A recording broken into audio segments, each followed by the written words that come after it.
레나. 그는 눈을 돌리며 중얼거렸습니다. 안녕. 내가 여기 있을 줄은 정말 몰랐어. 아, 그래. 미하일은 이해할 수 없다는 듯 그를 바라보았고 이어서 아내를 바라보았습니다. 소개할게요. 제 전 남편 니키타예요. 레나가 미소를 지으며 말했습니다. 내가 당신에게 말했던 그 사람 기억나죠? 미하일은 예상치 못한 손님을 1분 동안 살펴보더니 갑자기 몸을 돌려 계집 쪽으로 향했습니다. 반디트. 그는 개들의 목줄을 풀면서 소리쳤습니다. 플루톤. 저 낯선 사람을 잡아. 레나는 진심으로 겁에 질려 남편에게 달려갔습니다. 미사, 뭐 하는 거예요? 그녀는 그의 손을 잡으며 애원했습니다. 죄를 짓지 마세요. 가만 놔두면 저들이 죽일 거예요. 멈춰. 플루톤, 반디트, 제자리. 개들은 격렬하게 으르렁거리고 낑낑거렸지만 누구의 말을 들어야 할지 몰랐습니다. 니키타는 상황을 파악하고 낡은 모자를 손으로 누르며 도망쳤습니다. 아, 이거지. 멈춰. 미하일이 그를 향해 소리쳤습니다. 이리 와.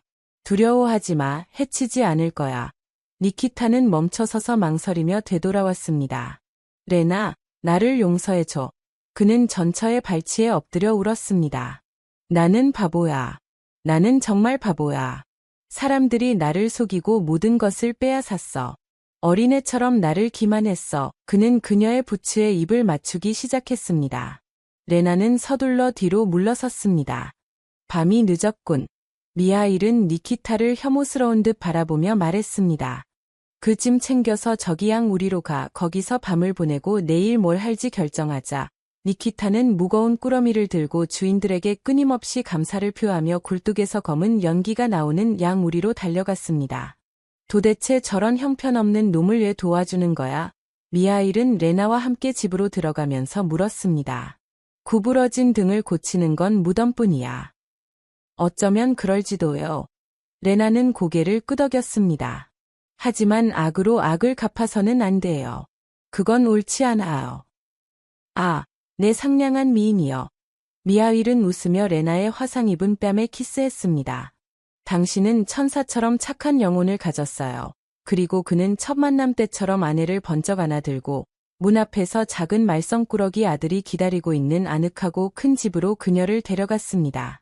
이 이야기가 마음에 드셨다면 좋아요 버튼으로 저를 응원해 주시고 새로운 이야기를 놓치지 않으려면 구독 시 알림 벨을 눌러주세요. 모두에게 행운이 있기를. 차규원 중 한 명인 마사가 최근 결혼했고 곧바로 출산 휴가에 들어갔습니다. 그래서 대체 인력이 필요해요. 저는 당신에게 숙소와 좋은 보수, 정식 급여를 제때 지급할 것입니다. 하지만 저는 할 줄 몰라요. 레나는 고개를 저었습니다. 저는 평생 소를 본 적도 없고 소들이 갑자기 들이받을까 봐 무서워요. 무서워할 게 뭐가 있어요? 미하일이 웃었습니다. 차라리 곰을 무서워해야지. 우리 여자들이 당신에게 모든 것을 알려줄 거예요. 어려운 일은 아닙니다.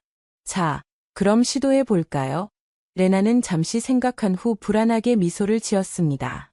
아주 좋군요. 미하일은 결론 지었습니다. 자, 이제 식사를 마치고 주무세요. 위층에 침대가 큰 방이 있는데 제가 잠자리를 마련해 놓겠습니다. 혹시 밤에 추우면 히터를 켜세요. 그리고 내일 아침 일찍 모든 것이 어떻게 돌아가는지 보여드리겠습니다.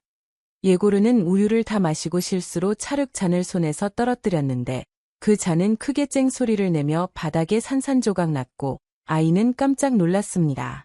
괜찮아요. 이건 행운의 상징이죠. 집주인은 서둘러 소년을 안심시키며 자신도 연대감의 표시로 자신의 잔을 바닥에 던져 깨뜨렸습니다. 여기는 버터 제조실입니다. 미하일은 손으로 가리키며 자신의 농장 구경을 시작했습니다. 저기는 치즈 제조실이고요. 아직 제품을 많이 생산하지는 않지만 양보다는 질을 우선시합니다. 그리고 저기에는 우리 소들이 살고 있습니다. 자, 가서 인사할까요? 그는 레나의 팔을 잡고 그들이 긴 요양관으로 향했고 거기서 희미한 소 울음소리가 들려왔습니다. 두 명의 차규원이 낮은 나무 의자에 앉아 빠르지만 부드러운 동작으로 뿔 달린 소들을 젖짜고 있었습니다. 안녕, 아가씨들. 미하일이 그들에게 인사했습니다. 새 식구를 받아줘요. 그리고 괴롭히지 말고요. 안 괴롭혀요. 여자들이 웃으며 말했습니다. 우리가 무슨 불량배인가요? 그럼 난 가볼게. 미하일이 말했고 마지막으로 레나에게 말했습니다. 필요한 게 있으면 난 내 방에 있을 거예요. 주저하지 마세요. 여기는 모두 가족이나 다름없어요. 내 말이 맞지, 아가씨들? 차교원들은 합창하듯 맞아요 라고 대답하며 조용히 키득거렸습니다. 레나는 잘 익은 토마토처럼 얼굴을 붉히며 그들 옆에 앉아 그들의 능숙한 작업을 주의 깊게 지켜보았습니다. 1년이 눈 깜짝할 사이에 지나갔습니다. 다시 눈보라가 몰아쳤고 앙상하고 얼어붙은 땅은 봄까지 잠들었습니다. 그때쯤 레나와 미하일은 결혼했습니다. 그들의 농장에는 몇 채의 건물이 더 늘어났고 소의 머릿수도 2배로 증가했습니다. 미하일은 또한 양떼 전체를 사들였고 양들을 수용하기 위해 농장에 인접한 공터를 매입했습니다. 하지만 가장 중요한 새 식구는 아직 태어나지 않은 상태였습니다. 레나는 또 다른 아들을 뱃속에 품고 있었고 미하일은 그의 탄생을 초조하게 기다리고 있었습니다. 매서운 추위가 자리 잡은 12월 초, 그들 셋은 넓은 거실에 앉아 숲에서 막 가져온 크리스마스 트리를 장식하고 있었습니다. 너무 일찍 세우는 것 같아요. 레나는 낡은 전등줄을 풀면서 말했습니다. 몇 주 기다려야 했던 거 아닐까요? 잎이 떨어질 텐데. 떨어지면 새 것들 가져오면 되지. 미하일은 손을 휘저었습니다. 벌써 축제를 너무나 즐기고 싶어. 그렇지, 예고르. 소년은 동의하며 고개를 끄덕였고 미하일은 그를 어깨에 올려놓아 소년이 가장 꼭대기에 큰 붉은 별을 꽂게 했습니다. 갑자기 마당에서 충실한 경비견인 반디트와 플루톤 2마리가 신목소리로 짖었습니다. 미하일은 반코트를 걸치고 무슨 일인지 확인하러 나섰습니다. 하느님 맙소사, 도와주세요. 그는 한 남자의 애처로운 목소리를 들었습니다. 불쌍한 사람에게 뭐라도 좀 주세요. 조용히 해, 반디트. 미하일은 개들을 계집으로 몰아넣으며 소리쳤습니다. 플루톤, 제자리에. 지금 열어줄게. 그는 문을 활짝 열었고 누더기 요트와 더신 씨는 펠트 부츠를 신고 구부정하게 서 있는 거지를 보았습니다. 뜻밖의 손님은 어색하게 발을 구르며 몸을 옆으로 두드렸습니다. 어떻게든 몸을 녹이려는 듯했습니다. 미하일은 그에게 들어오라고 권했지만 낯선 사람은 거절하며 기침을 했습니다. 겨울에 입을 옷까지 좀 주실 수 있을까요? 그는 집주인을 보며 부탁했습니다. 속옷이나 신발 같은 거요. 이웃들이 당신이 도울 수 있다고 말했어요. 당신이 가진 게 좀 있는 것 같다고. 제가 그냥 이렇게. 그는 말을 더듬더니 코를 훌쩍이며 어리석은 말을 중얼거리기 시작했습니다. 그 사이에 미하일은 지팡이로 창문을 두드렸고 레나가 내다보자 그녀를 밖으로 불렀습니다. 내 낡은 물건 좀 가져와. 그가 아내가 마당으로 나오자 부탁했습니다. 재킷, 신발, 그리고 소미불도. 그리고 먹을 것도 좀 챙기고. 레나는 고개를 끄덕였고 잠시 멈춰서서 구걸하는 사람을 바라보았습니다. 그 남자도 그녀를 쳐다보았고 그의 턱이 급격하게 내려앉았습니다.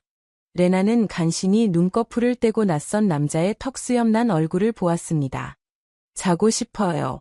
그녀가 신음했습니다. 잠깐만 쉴게요. 남자는 그녀와 아들을 자신의 가젤, 벤로 데려가 문을 닫았습니다. 정신 차려요, 아가씨. 그는 레나의 뺨을 두드리며 말했습니다. 사는 게 지겨워졌어요. 자, 따뜻한 차라도 마셔요. 레나는 얼어붙은 손으로 보온병 뚜껑을 잡고 조심스럽게 한 모금 마셨습니다. 기분 좋은 온기가 즉시 얼어붙은 몸 전체로 퍼졌고 그녀는 여전히 잠들어 있는 예고르의 입에 약간의 차를 흘려 넣었습니다. 그동안 남자는 히터를 최대로 틀었고 실내는 매우 따뜻해졌습니다. 그러고 나서 낯선 남자는 자신의 두꺼운 재킷을 벗어 아이에게 덮어주었습니다. 손 내밀어 봐요.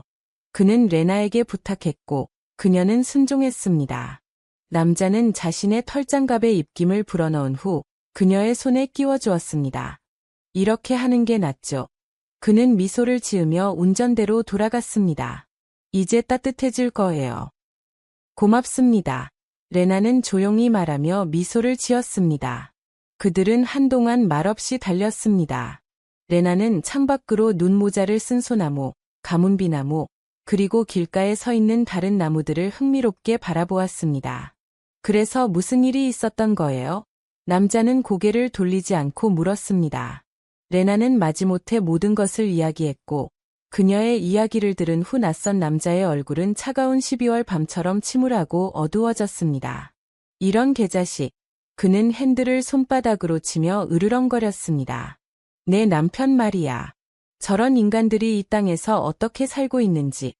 그는 무언가를 더 중얼거렸지만 레나는 정확히 듣지 못했고 미안한 듯 웃었습니다. 그 사이에 차는 고속도로에서 비포장도로로 접어들어 칠흑 같은 어둠 속으로 사라졌습니다. 몇 분이 더 지나자 헤드라이트가 낮은 판자 울타리로 둘러싸인 크고 2층짜리 집을 비췄고 그 뒤로는 눈이 치워진 거대한 들판이 보였습니다.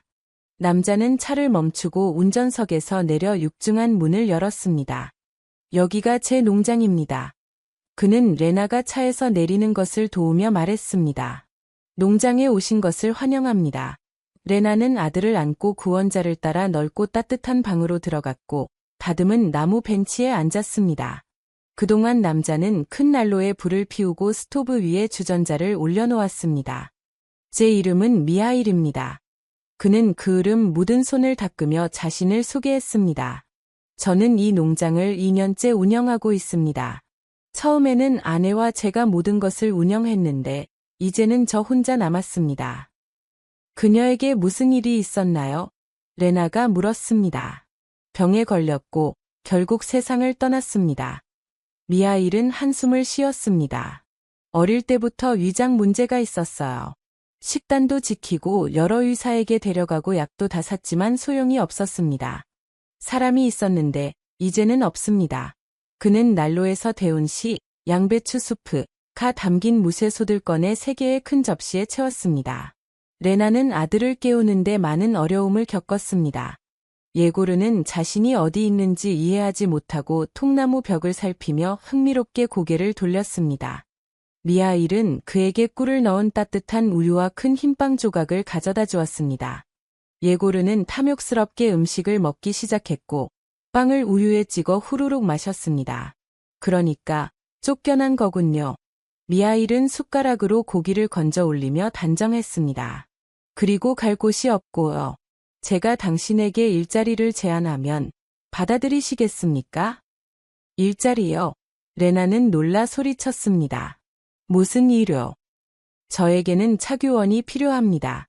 미하일은 침착한 목소리로 설명했습니다. 말했듯이 제 농장은 아직 작은 규모지만 화목한 공동체입니다. 그는 이를 악물고 병에 남은 마지막 방울까지 입에 털어넣고 트림을 했습니다. 어쨌든 일자리를 구해야 할 거예요. 레나는 자신의 주장을 굽히지 않았습니다. 어떻게 살려고요? 니키타는 테이블 위에 앉아 지친 듯 하품했습니다.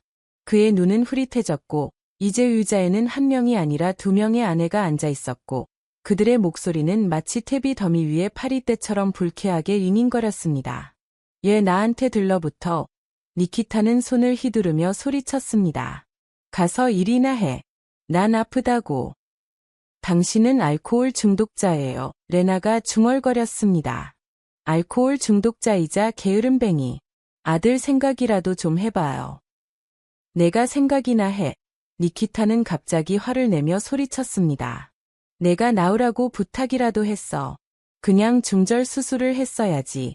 아니면 혹시 그 애가 내 아들이 아닐 수도 있잖아. 내가 다른 놈이랑 놀아나서 나한테 새끼를 가져왔을 수도 있고.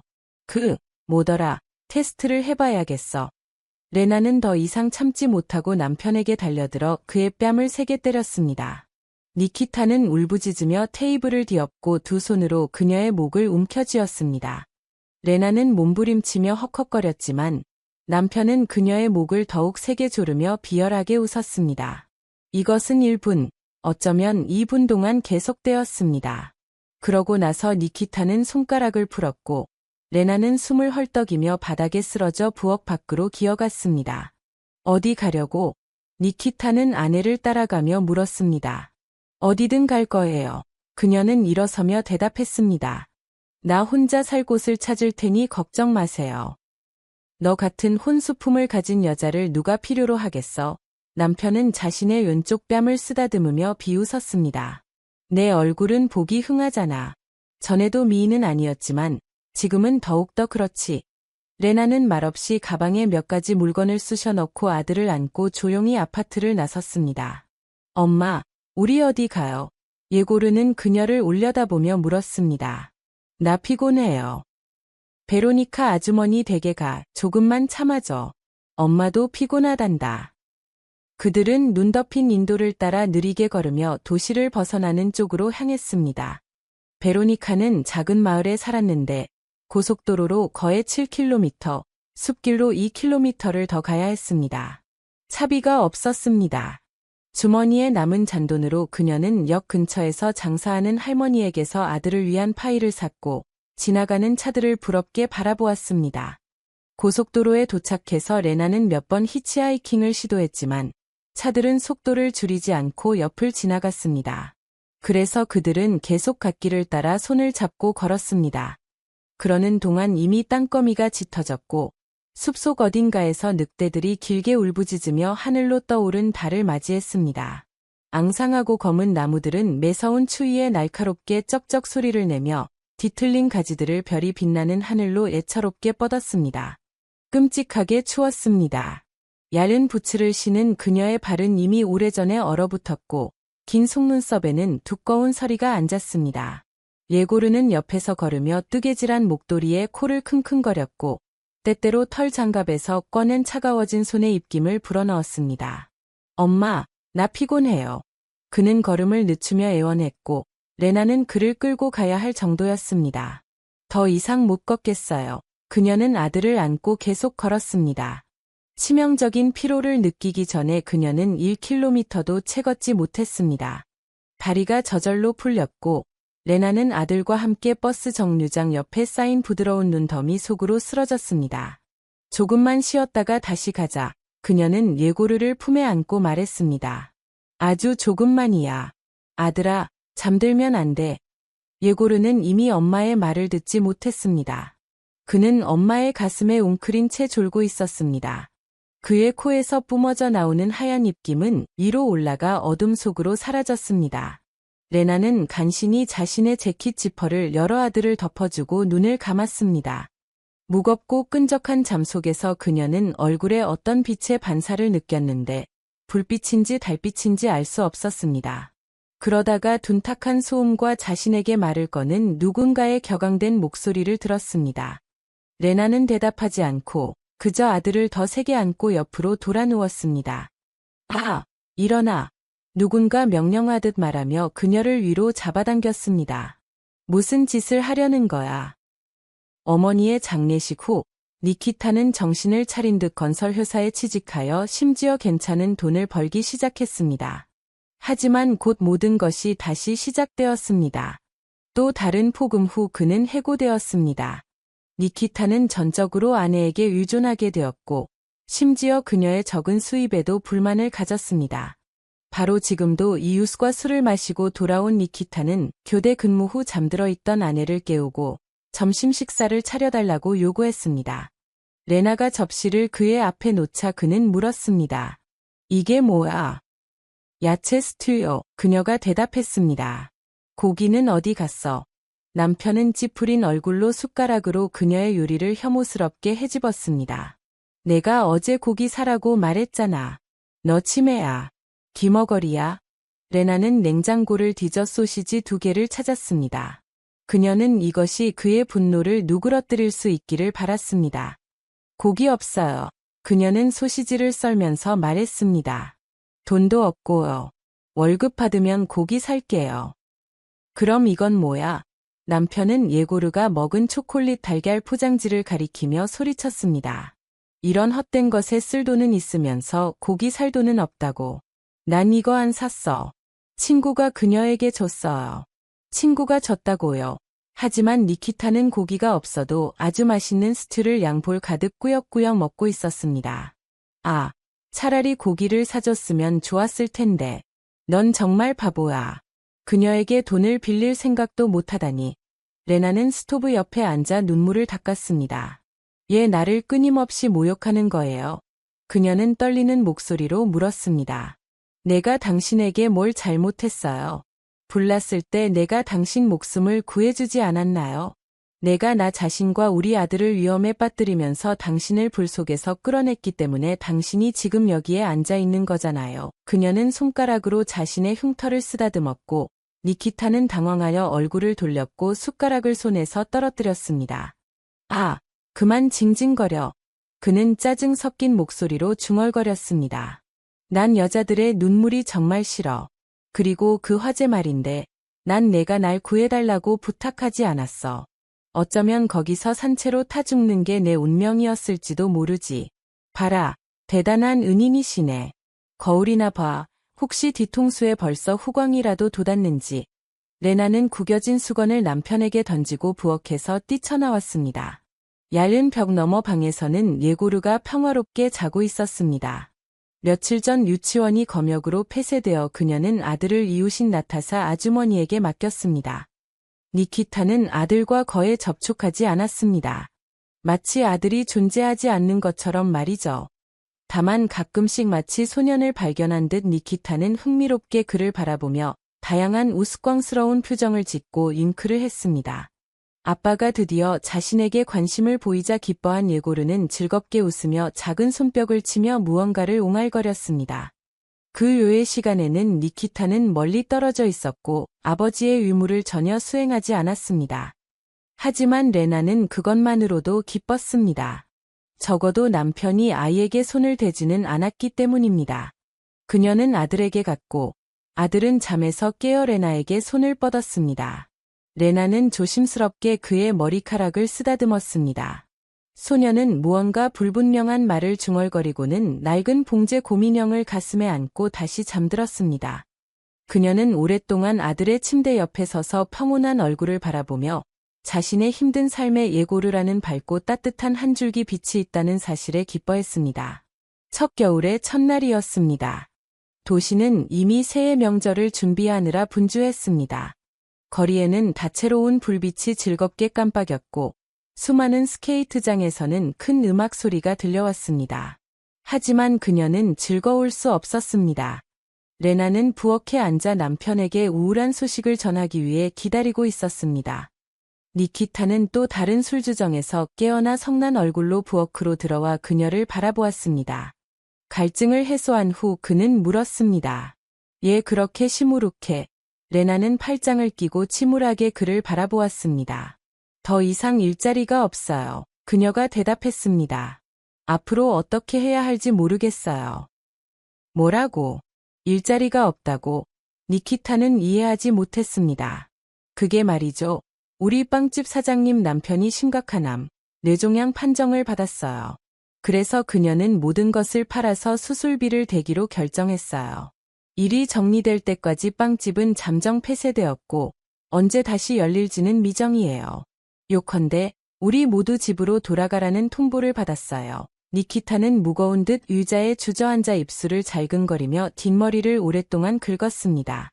그럼 이제 우리 돈 없이 지내야 하는 거야? 그가 마침내 물었습니다. 레나는 어깨를 으쓱하며 비웃었습니다. 당신이 취직하면 그렇게 안 되겠죠. 제가 버스 정류장에서 어떤 가게에서 짐꾼을 구한다는 광고를 봤어요. 제가 번호를 적어놨어요. 필요하면 내가 전화해. 남편은 퉁명스럽게 말하며 냉장고로 다가갔습니다. 내가 짐꾼으로 일하라고. 또 무슨 생각을 하는 거야. 내 등은 아파. 디스크가 2개나 있고 고령골증도 있어. 그는 냉장고에서 반쯤 남은 병을 꺼내 그 내용물을 잔에 따랐습니다. 그가 마신 약으로 인해 니키타의 몸에 기분 좋은 따뜻함이 퍼졌지만 곧 참을 수 없는 추위로 바뀌었습니다. 안녕하세요. 저는 블라디입니다. 제 채널 삶의 이야기에 올라온 새로운 창작 이야기를 들어보시도록 초대합니다. 레나는 얼굴을 가리려고 했었지만 말을 듣지 않는 실크 스카프가 뺨에서 옆으로 미끄러져 내려와 검은 멍을 드러냈습니다. 공교롭게도 안경으로는 멍을 가릴 수 없었습니다. 멍이 광대뼈 근처에 선명하게 자리 잡아 가장 큰 안경으로도 완전히 숨길 수 없었습니다. 그녀는 계속 스카프를 고쳐매고 얼굴을 돌렸지만 그녀의 장식을 즉시 알아챈 동료들은 동정 어린 시선을 보냈습니다. 오직 베로니카만이 건장하고 어깨가 넓은 여성이었는데 그 체격은 남자들도 부러워할 만했습니다. 그녀를 유심히 보더니 물었습니다. 또 그 작자가 행패 부린 거야. 레나는 동료의 솔직함에 이미 익숙해져 있었기에 부풀어 오른 반죽을 기름칠된 틀에 담고는 한숨과 함께 고개를 끄덕였습니다. 도대체 뭘 때문에 그 인간을 참고 견디는 거야? 베로니카는 틀을 오븐에 넣으며 투덜거렸습니다. 나 같으면 맞받아 쳤을 거야. 부지깽이나 골프채 같은 거 잡고 그 머리를 확 내리쳤겠지. 아니면 그냥 떠나버렸을 거야. 갈 데가 없어. 레나는 벽에 기대어 대답했습니다. 내 모든 친척 중에서 세상에 남은 건 니키타와 예고르뿐이야. 모르겠네. 베로니카는 고개를 저었습니다. 그럼 다른 남자를 만났어야지. 이 모든 걸 왜 참아. 레나는 슬프게 웃으며 머리에서 스카프를 벗었습니다. 그녀의 얼굴 왼쪽 절반은 심각한 화상 후에 남은 주름진 분홍빛 무늬로 덮여 있었습니다. 이 흉터는 관자놀이에서 시작해 귀를 지나 턱까지 이어졌습니다. 그래서 레나는 항상 교회 여성들처럼 스카프를 착용해 머리 전체를 거의 다 가리고 눈만 드러냈습니다.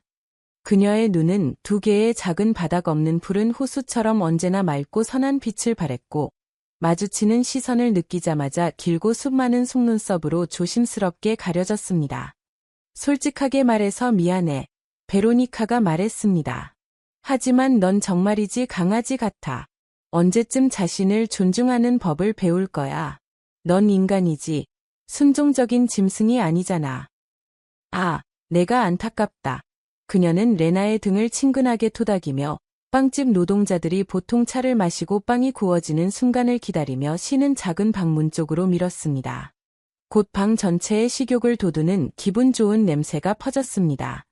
레나와 베로니카는 노릇하게 구워진 빵덩어리가 담긴 틀을 꺼내 테이블 위에 놓기 시작했습니다. 빵이 너무 많아서 보조 작업자 2명이 그것을 나무 선반으로 옮기는데 꽤 지쳤습니다. 마침내 여자들은 마지막 빵을 꺼내 기름 묻은 손에서 부스러기를 털어내고 만족스러운 한숨을 쉬었습니다. 교대 근무가 끝났습니다. 그럼 모레 보자. 베로니카는 그녀를 버스 정류장까지 배웅하며 작별 인사를 했습니다. 그리고 내 말 좀 생각해봐. 너 아직 젊잖아. 왜 너 자신을 그렇게 괴롭히는 거야? 생각해볼게. 레나가 약속했습니다. 몸 조심해.